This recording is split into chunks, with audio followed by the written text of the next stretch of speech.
తొక్కిస్తాట్లో ఒక అమాయకురాలైన అమ్మాయి చనిపోవడం జరిగింది. ఒక అమ్మాయి చనిపోవడం జరిగింది.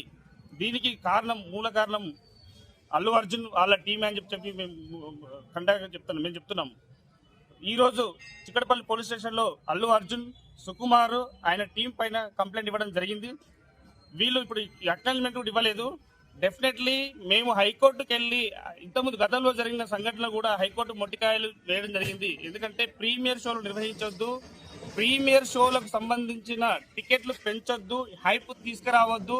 ఈ ప్రీమియర్ షోలు అనేది ఎక్కడో వేరే దగ్గర ప్లేస్ లో అంటే జనసంచారం లేని చోట జరగాలని చెప్పి హైకోర్టు మొట్టికాయలు వేయడం జరిగింది. దీనికి విరుద్ధంగా వితౌట్ ఇంటిమేషన్ పోలీస్ వాళ్ళకి కానీ లోకల్ వాళ్ళకి కానీ ఇంటిమేషన్ లేకుండా అల్లు అర్జున్ అనే ఫ్యామిలీ మెంబర్స్ వచ్చి తొక్కిసలాటలో ఒక లేడీ మరణానికి కారణమైన అతనిపై కల్పేబుల్ హోమిసైడ్ కింద కేసు నమోదు చేసి ఎఫ్ఐఆర్ చేసి వెంటనే అరెస్ట్ చేసి రిమాండ్ చేయాలని చెప్పి, అదే విధంగా ఈ ప్రీమియర్ షో వెంటనే ఆపేయాలని చెప్పి మేము న్యాయవాదులుగా మేము డిమాండ్ చేస్తున్నాము. అల్లు అర్జున్ ఇప్పటి వరకు స్పందించకపోవడం దౌర్భాగ్యం. ఎందుకంటే ఆయనకు డబ్బుల మీద ధ్యాస ఉంది కానీ ప్రజల మీద ధ్యాస లేదు, ఫ్యాన్స్ మీద ధ్యాస లేదని చెప్పి మేము భావిస్తున్నాం. Thank you.